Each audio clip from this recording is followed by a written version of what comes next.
Duraikanna sir, நான் ஒரு intro கொடுத்துட்டேன், நீங்கள் உங்களுடைய பார்வை வைங்க. மதிப்பிற்குரிய ஐயா சுபியான் அவருடைய தொடக்க உரையிலிருந்தே நான் என்னுடைய உரையை தொடங்கலான் இருக்கேன். சொல்லுங்கள். ஏன்னா நீங்கள் குறிப்பிட்டது மாதிரி அனைத்து இந்திய அண்ணா திராவிட முன்னேற்ற கழகத்தில் மறைந்த அம்மா செல்வி ஜெயலலிதா அவர்கள் காலத்தில் மதிப்பிற்குரிய திருமதி வி.கே. சசிகலா அவர்கள் எத்தகைய ஆளுமையாக இருந்தார்கள் அப்படிங்கிற விஷயத்திலிருந்து நான் எடுக்கலான் இருக்கேன்.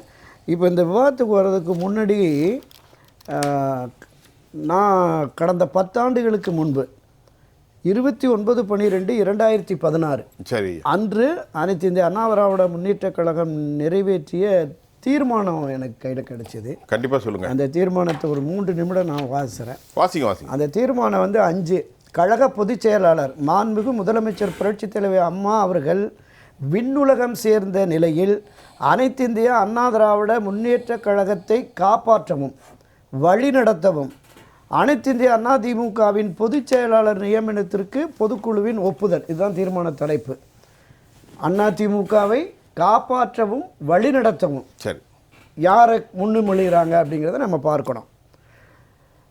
பேரறிஞர் அண்ணா புரட்சித் தலைவர் டாக்டர் எம்ஜிஆர், புரட்சித் தலைவர் அம்மா ஆகியோர் வகுத்தளித்த கொள்கைகளின் பாதையில் அனைத்து இந்திய அண்ணா திராவிட முன்னேற்ற கழகத்தை இனி யார் வழிநடத்தி செல்வது என்ற நிலை ஏற்பட்ட போது 1.5 கோடிக்கும் மேற்பட்ட கழக உறுப்பினர்கள் அனைவரது நெஞ்சங்களிலும் மதிப்பிற்குரிய சின்னம்மா திருமதி வி.கே. சசிகலா அவர்களின் பெயர்தான் எழுந்தது.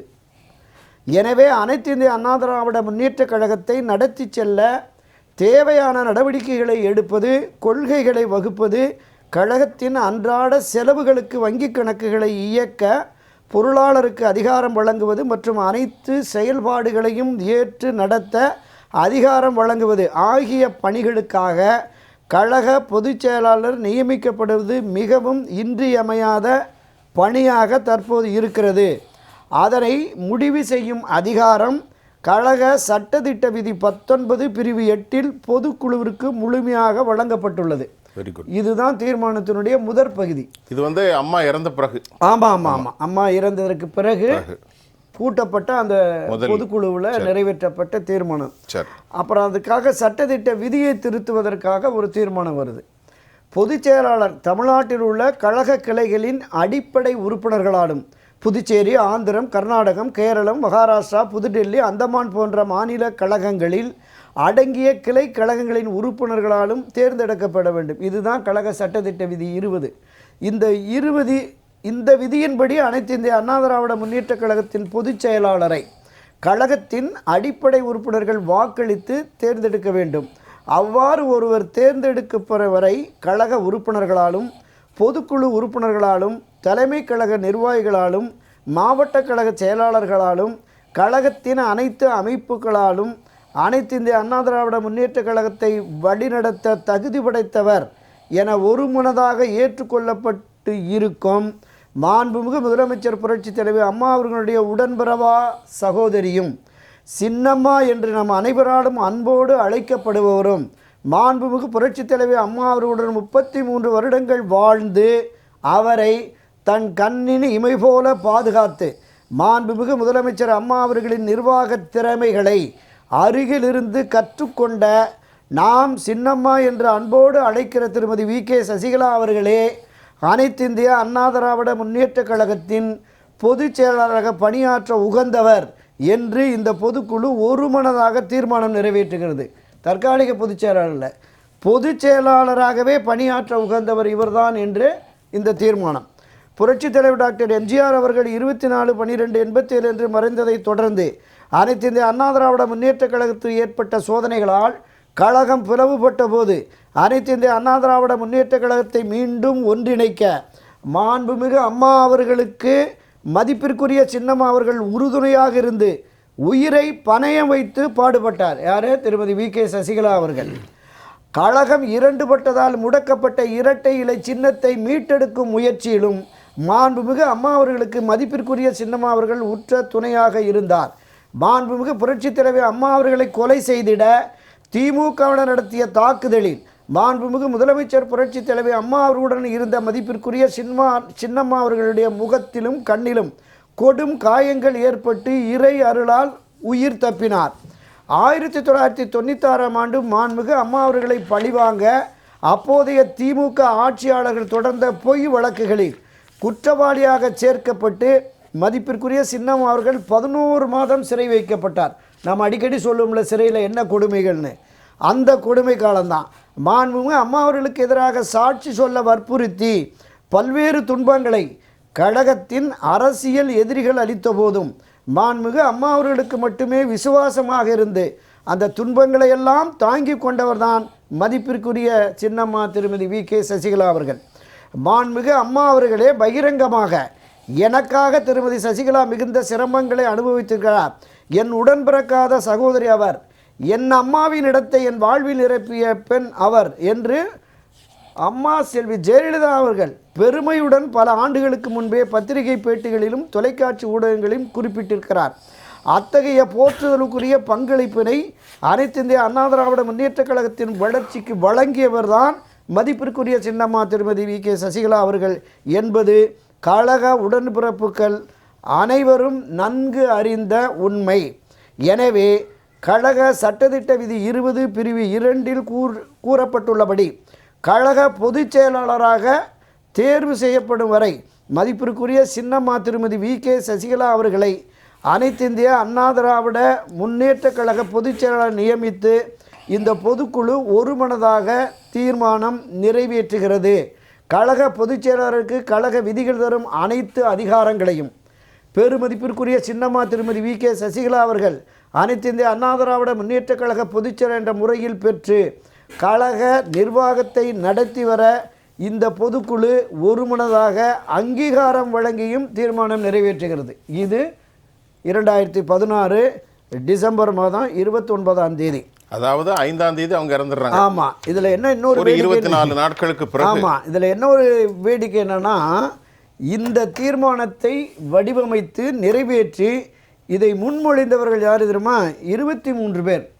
ஒரே நிமிடத்தில் அந்த பட்டியலும் சொல்லிடுறேன். பரவாயில்ல. இ. மதுசூதனன், ஓ. Panneerselvam, Edappadi Palaniswami, Mu. Thambidurai, KA. Sengottaiyan, Pollachi Jayaraman, Pa. Valarmathi, Justin Selvaraj, A. Anwar Raja, AK. Selvaraj, doctor Venugopal, S. Raju, S. Valarmathi, D. Jayakumar, KP. Anbalagan, MC. Sampath, KC. Veeramani, VM. Rajalakshmi, Sevur Ramachandran, Vetrivel, Chitlapakkam Rajendran, KRP. Prabhakaran MP, R. Natraj Mylai எம்எல்ஏவாக இருந்தவர். 23 பேர் முன்மொழிந்து வழிமொழிவர்கள் அனைத்து பொதுக்குழு உறுப்பினர்களும் இந்த தீர்மானத்தை நிறைவேற்றிவிட்டு பொதுக்குழு முடிவதற்கு முன்பாகவே மதிப்பிற்குரிய முன்னணி தலைவர்கள் மதுசூதனன், தம்பிதுரை, திரு ஓபிஎஸ், திரு இபிஎஸ் உட்பட அனைவருமே போயஸ் கார்டனுக்கு வந்து இந்த தீர்மான நகலை மதிப்பிற்குரிய திருமதி வி.கே. சசிகலா அவர்களிடம் கொடுத்து, அம்மா கட்சியின் பொதுச் செயலாளராக இருந்து நீங்கள் தான் கட்சியை வழிநடத்த வேண்டும், ஆட்சி அதிகாரத்தையும் நீங்கள் தான் பொறுப்பேற்று அம்மா வழியிலே நடத்த வேண்டும் என்று சொன்னவர்கள்தான் இன்று யார் இந்த சசிகலா என்று குரல் எழுப்புகிறார்கள். யார் இந்த சசிகலா என்பதை வெளிக்காட்டுவதற்காக இப்போது அவர் களம் இறங்கியிருக்கிறார். இது எந்த விதத்தில் யாருக்கு சேதாரத்தை ஏற்படுத்தும் என்பதை நிச்சயமாக சம்பந்தப்பட்டவர்கள் உணர்வார்கள். அப்போ கரெக்டாக ஒரு 9 மாதத்தில் 12/9/2017 இந்த 2017 ஒரு தீர்மானம் கொண்டு வர்றாங்க. அந்த தீர்மானம் என்னன்னு பார்த்தீங்கன்னா, அது வந்து தீர்மானம் 8. ஒரே ஒரு நபர் முன்மொழிகிறார், ஆர். வைத்தியலிங்கம் எம்பி. இந்த 23 பேர் முன்மொழிந்து 3-4 பக்கம் அந்த தீர்மானத்தை நிறைவேற்றி அவரை பொதுச்செயலாளர் என்று அறிவித்துவிட்டு அடுத்ததாக 12/9/2017 இதய தெய்வம் புரட்சி தலைவி அம்மா அவர்களுடைய அகால மரணம் ஏற்படுத்திய அதிர்ச்சியும் கவலையும் நிறைந்த சூழ்நிலையில் 29/12/2016 அன்று கூட்டப்பட்ட அனைத்து இந்திய அண்ணா திராவிட முன்னேற்றக் கழக பொதுக்குழு கூட்டத்தில் கழகத்தின் அன்றாட பணிகளை மேற்கொள்ள திருமதி வி.கே. சசிகலா அவர்கள் கழகத்தின் தற்காலிக பொதுச்செயலாளர் நியமிக்கப்பட்டார். இந்த தீர்மானத்தில் தற்காலிகம்னே இல்லை, பொதுச் செயலாளர் பொறுப்பை வழங்கப்படுகிறது. ஆனால் அடுத்த நீக்க தீர்மானத்தில் இதை கொண்டு வராங்க. 29/12 அன்று திருமதி வி.கே. சசிகலா நியமிக்கப்பட்டதை ரத்து செய்வதோடு திருமதி வி.கே. சசிகலா அவர்கள் 30/12/2016 அன்று முதல் 15/2/2012 வரை மேற்கொண்ட நியமனங்கள், நீக்கல்கள், சேர்த்தல் உள்ளிட்ட அனைத்து நடவடிக்கைகளும் செல்லாது என்பதை இந்த பொதுக்குழு ஏகமனதாக தீர்மானிக்கிறது. இது வைத்தியலிங்கம் மட்டும் முன்மொழிகிறாரு, அனைத்து பொதுக்குழு உறுப்பினர்கள் வர்றாங்க. அப்போ 2016 டிசம்பரில் இந்த கட்சியை காப்பாற்ற வழிநடத்த உங்களை விட்டால் வேறு வழியில்லை என்று சொன்னவர்கள் இத்தனை தோல்விக்கு பிறகு 10 ஆண்டுகளுக்கு பின்னர் மீண்டும் இதே நிலைப்பாட்டுக்கு வருவார்கள் என்கிற அடிப்படையில் தான் திருமதி வி.கே. சசிகலா அவர்கள் இந்த முயற்சியை மேற்கொண்டிருக்கிறார்கள். திரு எடப்பாடி பழனிசாமி தன்னுடைய பணபலத்தால், அதிகார பலத்தால் சில சாதுரிய சாகச அந்த வேலைகளில் ஈடுபட்டு அவர் கைப்பற்றி வைத்திருந்தாலும் இந்த கட்சியை காப்பாற்ற வேண்டும் என்கிற முனைப்போடு திருமதி வி.கே. சசிகலா களமிறங்கி இருக்கிறார். மக்களுடைய ஆதரவும் தொண்டர்களுடைய ஆதரவும் அவருக்கு எந்த அளவிற்கு இருக்கிறது என்பதை நாம் அந்த தேர்தலில் பார்த்துடலாம். ஆமாம், இந்த 2026 சட்டப்பேரவை பொதுத் தேர்தல் என்பது எல்லா அரசியல் கட்சிகளுக்குமே ஒரு மிகப்பெரிய சவாலாக தான் இருக்குது. இந்த சட்டப்பேரவை, ஆமாம், இந்த எதிர்வரும் 2026 சட்டப்பேரவை தேர்தல் இதுவரையில் இல்லாத அந்த தேர்தல் அணுகுமுறைகள் இந்த தேர்தலில் நம்ம பார்க்குறோம். எல்லா கட்சிகளுக்கும் சவால்னாலும் கூடுதல் சவால் எடப்பாடி பழனிசாமி தலைமையிலான அனைத்து இந்த அதிமுகவுக்கு தான் இருக்குது அப்படிங்கிறத நம்ம பார்க்குறோம். இப்போ இதுவரைக்கும் அதிகாரப்பூர்வமாக 4 முனை போட்டி அனைத்து இந்த அதிமுக, என்டிஏ அணி, இந்த பக்கம் திராவிட முன்னேற்ற கழக கூட்டணி, இந்த பக்கம் தாவேகா விஜயனுடைய தமிழக வெற்றி கழகம், இன்னொரு பக்கம் நாம் தமிழருடைய சீமான், 4 முனை போட்டின்னு வரையறுத்து இப்போ எல்லாருமே பத்திரிகைகள், ஊடகங்கள், காட்சி ஊடகங்கள் பேசிகிட்டு இருக்கு. ஆனால் 5ஆவதாக திருமதி சசிகலா அவர்களும் ராமதாஸ் அவர்களும் களத்தில் இறக்குறாங்க வேட்பாளர்களை. இப்போ இன்றும் நாளை வருகிற போது குறைந்தபட்சம் ஒரு 50-60 தொகுதிகளிலாவது நிச்சயமாக வேட்பாளர்களை களம் இருக்கிறதுக்கு கூடுதல் வாய்ப்பு இருக்கிறதா நான் பார்க்குறேன். இன்னொரு பக்கம் டாக்டர் கிருஷ்ணசாமி அவரும் ஒரு 60-70 தொகுதிகளில் வேட்பாளரை நிறுத்துகிறார். அப்போ ஒட்டுமொத்த தொகுதிகளில் ஒரு 1/3 பங்கு 6 முனை போட்டி அப்படிங்கிற மாதிரி வந்துடும். அப்போ இவர்கள் யாருடைய வாக்குகளை பிரிக்கிறாங்கன்னா, இந்த வாக்குகள் என்பது காலமெல்லாம் அனைத்து இந்திய அண்ணா திராவிட முன்னேற்ற கழகத்திற்கு விழுந்த வாக்குகள் தான் திருமதி வி.கே. சசிகலா அவருடைய ஆதரவு வாக்குகள் அப்படின்னு நம்ம பார்க்குறோம். அதே மாதிரி கிருஷ்ணசாமி இந்த அணியில் தான், என்டிஏ அணியில், அதிமுக அணியில் பயணப்பட்டவர் தான்.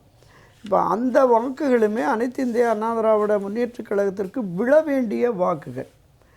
அது பெரிய அளவில் ஒரு பாதகத்தை ஏற்படுத்தும் அப்படின்னு.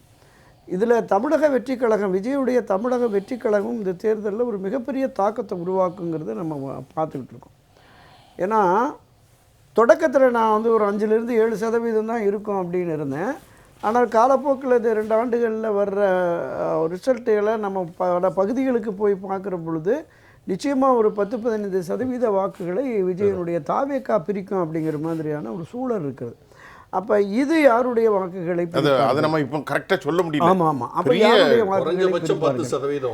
இப்போ இன்னொன்று தாவேகால போட்ட வேட்பாளர்கள் பட்டியலை பார்த்தீங்கன்னா, நம்ம அனைத்து இந்திய அண்ணா திராவிட முன்னேற்ற கழகத்தில் பயணித்த முன்னாள் எம்பிக்கள், முன்னாள் எம்எல்ஏக்கள், முன்னாள் வாரிய தலைவர்கள், மாவட்ட பொறுப்பில் இருந்த பல பேர் 60-62 பேர் அங்கே வேட்பாளர்களாக நிறுத்தப்பட்டிருக்கிறார்கள். அவங்களுக்குன்னு ஒரு தனித்த செல்வாக்கு இருக்கிறது, அவர்களுக்கென்று தனித்த செல்வாக்கு. நிச்சயமா ஜெயஸ்ரீ பிரபார், செங்கோட்டையன், இப்போ அந்த காஞ்சிபுரத்தில் போட்ட ரஞ்சித், முக்கியமான ஆள்கள். ஆமாம் ஆமாம், காஞ்சிபுரத்தில் இருந்த ரஞ்சித், அது மாதிரி நிறைய இவர்களில் ஒரு சிலர் வெற்றி பெறுவதற்கான வாய்ப்பு இருக்கிறதா நான் பார்க்குறேன். பெரிய தாக்கத்தை ஏற்படுத்திடுவோம், நிச்சயமா ஒரு பெரிய தாக்கத்தை உருவாக்கும். ஒரு சிலர் மரியாதைக்குரிய சின்னம்மா வி.கே. சசிகலா அவர்களுடைய ஆதரவு நிலைப்பாட்டில் இருந்த வேட்பாளர்களுமே நம்ம பார்க்குறோம். லோக்கலில் அறிமுகமானவர்கள், ஏற்கனவே அந்த பகுதிகளில் பிரபலமானவர்களாக இருக்கிறாங்க. இதுலேயும் இப்போ ஒரு சில எம்எல்ஏக்கள் அவர்கள் வெற்றி பெற்று வருகிற பொழுது இந்த திராவிட முன்னேற்ற கழகமோ, அனைத்து இந்திய அண்ணா திராவிட முன்னேற்ற கழகமோ தனித்து ஒரு பெரும்பான்மை பெற்று ஆட்சி அமைக்காத சூழல் வருமோ அப்படிங்கிற மாதிரி தான் இப்போ இதுவரைக்குமான ஒரு நிலை இருக்கிறது. ஸோ அப்படிப்பட்ட நிலை வருகிற பொழுது இவர்களுடைய ஆதரவோடு ஆட்சி அமைக்க வேண்டிய ஒரு சூழலும் ஏற்படும் அப்படிங்கிற மாதிரி தான் நான் பார்க்குறேன். இதில் இப்போ நான் தொடக்கத்தில் இந்த அம்மாவனுடைய திருமதி வி.கே. சசிகலா அவருடைய பங்களிப்பு என்ன அப்படிங்கிற மாதிரி ஒரு பதிவை நான் தொடக்கத்தில் சொன்னேன்ல, அதனுடைய நீட்சியாக என்னென்னா, ஐயா அவங்க கூட சொல்லியிருந்தாங்க, என்ன வேண்டாலும் அவங்களுக்கு பொறுப்புகள் கேட்டிருந்தால் கொடுப்பாங்க அம்மா அப்படின்னு.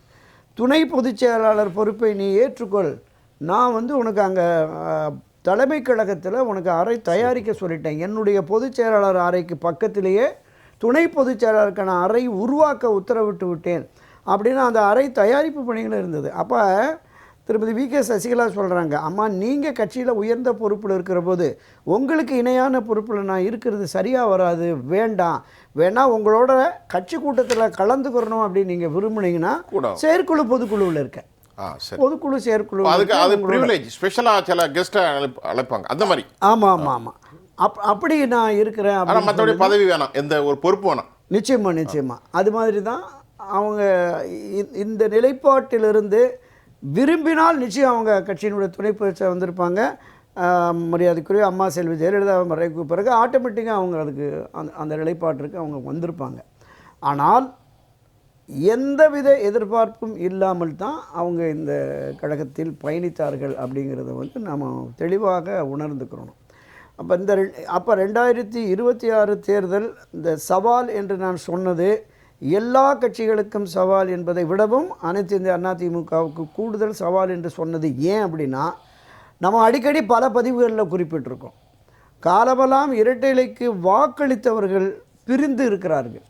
ஒரு 8-10% வெளியில் இருக்கிறாங்க. அந்த வாக்குகள் கிடைக்காத பட்சத்தில் ஒரு அறுதி பெரும்பான்மையோடு வெற்றி என்பது சாத்தியமில்லை. இன்றைக்கு போட்டிருக்கிற வேட்பாளர்கள் பார்த்திங்கன்னா, புரட்சித் தலைவர் எம்ஜிஆர் காலத்திலும் சரி, செல்வி ஜெயலலிதா காலத்திலும் சரி, பிரதான எதிரி என்று நாம் கருதுகிற திராவிட முன்னேற்ற கழகத்தினுடைய அந்த முன்னணி வேட்பாளர்கள், அந்த கட்சியினுடைய முதன்மை பொறுப்பில் இருப்பவர்கள், அமைச்சர்களாக இருப்பவர்கள், அவர்களை களத்தில் இரட்டை இலை சின்னத்தை நிறுத்தி அவர்களை தோற்கடிக்க வேண்டும் என்கிற மனோபாவம் தான் இருக்கும். ஆனால் இன்றைக்கு மூத்த அமைச்சர்கள் பலருக்கு எதிர் நிலைப்பாட்டில் போட்டியிடுவதற்கு பாட்டாளி மக்கள் கட்சியும் தமிழ் மாநில காங்கிரஸ் கட்சியும் பாஜகவையும் விட்டுருக்காங்க. அப்போ இதில் ஏதோ ஒரு உள்ளடி வேலைகள் இருக்குதோங்கிற சந்தேகம் இருக்குது. இப்போ உதாரணத்திற்கு மு.க. ஸ்டாலினை எதிர்த்து ஐயா சொன்ன மாதிரி ஒரு கவுன்சிலர், முன்னாள் கவுன்சிலர், திருவிக்கா பகுதியை சேர்ந்தவர், இன்னொன்று அவர் இளைஞரணி பொறுப்பில் இருக்கிற போது சேகர்பாபு கூட இருப்பார். நான் பார்த்துருக்கேன், பல சந்தர்ப்பங்களில் பல இடங்களில் பார்த்துருக்கேன். ஒரு வலுவான வேட்பாளரை அங்கே நிறுத்தலை. ஏற்கனவே கடந்த தேர்தலில் ஆதிராஜாராமை போட்டிருந்தாங்கன்னு நினைக்கிறேன். இப்போ வந்து அவர் உதயநிதிக்கு எதிராக அவர் களம் இறக்கிட்டு அங்கே போயிட்டு ஆமாம் ஆமாம் ஆமாம் திருவள்ளிக்கேணி சேப்பாக்கம். இப்போ ஆமாம் ஸ்டாலின் நின்னப்போ ஆதிராஜாராம் தான் வேட்பாளர். ஆமாம், அப்படியே இப்போ எடப்பாடி பழனிசாமிக்கு எதிரான ஒரு வேட்பாளர் திமுகவில் போட்டால் காசின்னு ஒருத்தர் போட்டிருக்காங்க அப்படின்னு. விஜய் எதிர்த்தே வந்து பெரிய அளவில் இல்லை, பெரிய அளவில் அவர் வந்து ஏதோ உள்குத்து இருக்கு. அதுதான் நான் சொல்ல வரேன். அப்போ நாம் கடந்த பதிவில் பேசின மாதிரி திராவிட முன்னேற்ற கழகம் திரு எடப்பாடி பழனிசாமி தலைமையிலான அரசின் மீது பல்வேறு குற்றச்சாட்டுகளை சுமத்துறது. கிட்டத்தட்ட 98 பக்கம் கவர்னர்கிட்ட போய் மனு கொடுத்தாங்க. எடப்பாடி பழனிசாமி உட்பட 10-12 அமைச்சர்கள் மேலே புகார் மனு கொடுத்து, கவர்னர் நடவடிக்கை எடுக்கலைன்னா ஆட்சி அதிகாரத்திற்கு வந்த உடனே நான் நடவடிக்கை எடுப்பேன் மட்டும் இல்லை, எப்படி 1996ஆம் ஆண்டு மரியாதைக்குரிய திரு கருணாநிதி அவர்கள் ஒரு தனி நீதிமன்றம், 3 தனி நீதிமன்றங்களை நியமித்து அன்றைய தினம் மிகச்சிறந்த ஆளுமையாக மக்கள் செல்வாக்கு மிக்க தலைவராக இருந்த செல்வி ஜெயலலிதா உட்பட பல அமைச்சர்கள் மீது வழக்குகளை போட்டு தீர்ப்புகள்லாம் கொடுத்தாங்க. அதே மாதிரி இப்போ இருக்கிற இந்த அமைச்சர்கள் மீதும் வழக்கு தொடுத்து தனி நீதிமன்றங்களை நியமித்து இவர்களை சிறையில் தள்ளி இவர்கள் சேர்த்த அந்த சொத்துக்களை எல்லாம் பறிமுதல் செய்து அரசு கஜானாவுக்கு கொண்டு வருவேன் என்று திரு ஸ்டாலின் அறிவித்தார். கோடநாடு கொள்ளை வழக்கின் உண்மை குற்றவாளியை கண்டறிந்து நான் தண்டனை வாங்கி தருவேன், சிறையில் தள்ளுவேன் என்று சவால் விட்ட திரு ஸ்டாலின் ஏன் நடவடிக்கை எடுக்கலைங்கிறது தான் பொதுமக்கள் மத்தியிலையும் கட்சியினர் மத்தியிலும் இருக்கிற மிகப்பெரிய கேள்வியாக இருக்கிறது. கண்டிப்பாக. அப்போ ஏதோ ஒரு உள்ளீடு அவர்களுக்குள் இருக்கிறது. ஒரு முறை எடப்பாடி பழனிசாமி பேசுகிற போது ஒரு பொதுக்கூட்டத்தில் எனக்கு ஆட்சி அதிகாரத்திற்கு வருவது வெற்றி பெறுவது குறிக்கோள் உள்ள என் தன்மானம் முக்கியம்னு பேசினார். என்ன தன்மானம் இருக்கு? தனிமனித தன்மானத்தை விடவும், இந்த தனிமனித தன்மானத்தை விடவும் 2 கோடி தொண்டர்கள் உள்ள அனைத்து இந்த அதிமுகவின் தன்மானம் முக்கியம் என்று அந்த கட்சியை வெற்றி பாதைக்கு அழைத்து செல்ல இவர் தவறிவிட்டார் என்கிறது தான் குற்றச்சாட்டு. இதற்கு பாடம் புகட்ட வேண்டும் என்று தான் திருமதி வி.கே. சசிகலா அவர்கள் களம் இறங்கி இருக்கிறார். அது வெற்றி பாதையை நோக்கி செல்வதற்கான வாய்ப்பு கூடுதலாக இருப்பதாக பார்க்கிறேன். ஐயா துரைக்கண்ணா சொல்லுங்க. அதாவது எல்லாரும் நீங்களாம் அதிமுகவுடைய தொண்டர்கள் தான். திரு மோகனும் சரி, நீங்கள் 3 பேருமே தொண்டர்கள். ஒரு மாபெரும் தலைவி வீட்டில் ஒரு 5 பேர் கொலையாக இருக்காங்க. இது குறித்து என்ன எல்லாம் மௌனமாக போய்விட்டது. நீங்க அஞ்சு கொடநாடு அஞ்சு உயிர்கள்ல இல்ல, கொடநாடு. இல்ல, உண்மைதான். நீங்க அதுவும் வழக்கறிஞரா நான் முதலமைச்சர்ங்கிற உயர் பொறுப்புல இருந்த ஒரு மனிதர் அந்த அந்த அந்த இடம் ஒரு கோயிலாக மதிக்கத்தக்க இடம். இன்னொரு தலைமைச் செயலகமே இங்கே இயங்குகிறதுன்னு பத்திரிகைகள் எழுதிய காலம் நமக்கு உண்டு. பார்த்து பார்த்து அவங்க ரசித்து கட்டி வாழ்ந்த அந்த இல்லத்தில் இவ்வளோ பெரிய நிகழ்வு நடந்திருக்கு. ஒரு முதலமைச்சராக இருந்தவர் அந்த இடத்துல போய் பார்க்கல, உரிய நடவடிக்கை எடுக்கணுங்கிற போது அவர் இதில் பெரிய அளவில் அவருடைய பின்னணி இருக்குங்கிறத அன்றைக்கே வலைதளங்களில் சாதாரண விஷயம் இல்லையே. ஊடகங்களில்